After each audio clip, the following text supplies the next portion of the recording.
Today we're going to be talking about commercial lighting. Now, commercial lighting is a very broad term. You can light a commercial in so many different ways. But typically when you think of commercial lighting, you think of this kind of bright, vibrant look because usually when you're trying to sell a product or a service, you want to come across as happy. Now, of course, there's exceptions to this, like Publix commercials, for example. But by and large, you're going to have a much brighter, more vibrant look when you're shooting commercials. Now, this is in contrast to what most narrative work is, which most narrative work is let's try and get naturalistic, let's try and look cinematic, although I hate that term, a little bit more higher contrast, a little bit better directional, motivated lighting, whereas commercials, you can kind of get away with a lot more.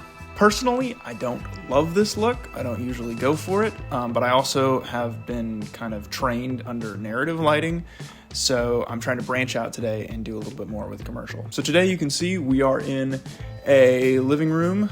This will be our set for the day. The scene that I'm trying to kind of shoot here is a happy individual laughing and sitting on the couch. This is the shot that we are set up for as the wide, as the master. It's the only shot that we're really going to be looking at today. I don't have a crew with me. I'm literally just doing this by myself, so I cannot operate the camera. So I've just locked it off. It's sitting there. That's going to be our wide.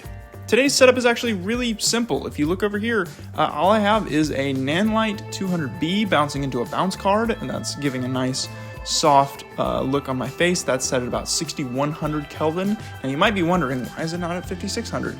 That is a great question. It is because behind me I have an HMI light, an Arrisun 12, that is blasting into the windows. And that, as if you know HMIs can tend to get a little bit cooler sometimes. And I'm trying to match what the HMI is giving off today. Again, this is something that I can adjust when coloring. I can always adjust the white balance thanks to DaVinci, or I could do it in camera. I prefer to do it in DaVinci and just keep my camera at 5600.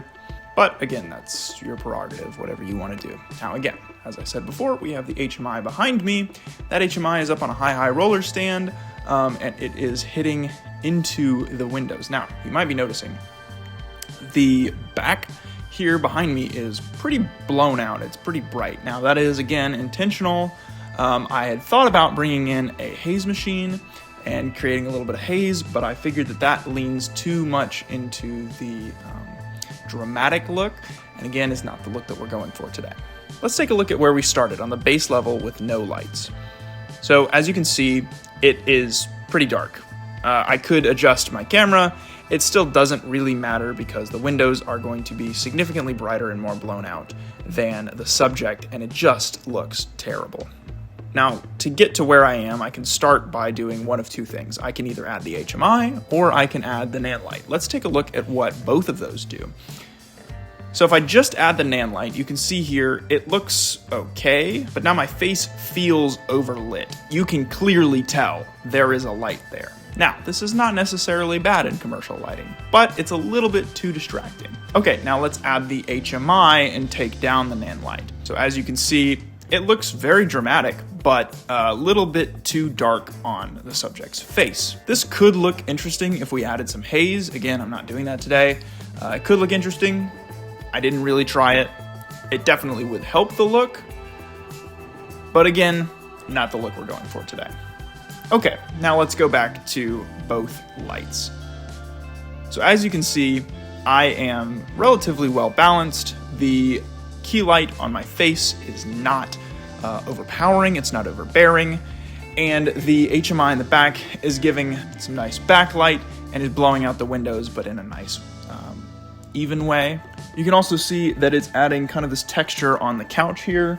It's giving a little bit of extra shadow, and we can kind of play with that, and it looks a lot better than the actual natural sunlight. That's really all that I had for today. I hope that you guys enjoyed. I hope that you appreciate the content. Let me know if there's anything else that you guys would want me to try lighting-wise. I'm always happy for suggestions. I'll see you guys in the next video.